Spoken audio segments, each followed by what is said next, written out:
உலகை எழுப்பும் ஞாயிறு அங்கே குடியிருப்பான். அவன் ஆனை முகத்தனின் அடியவர் மனத்தில் ஒளியாய் வந்து கொலுவிருப்பான்.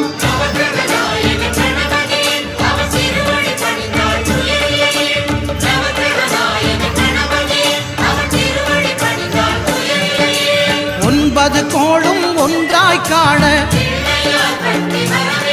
அங்கு கற்பகம் என்னும் கடவுளின் மெய்யில்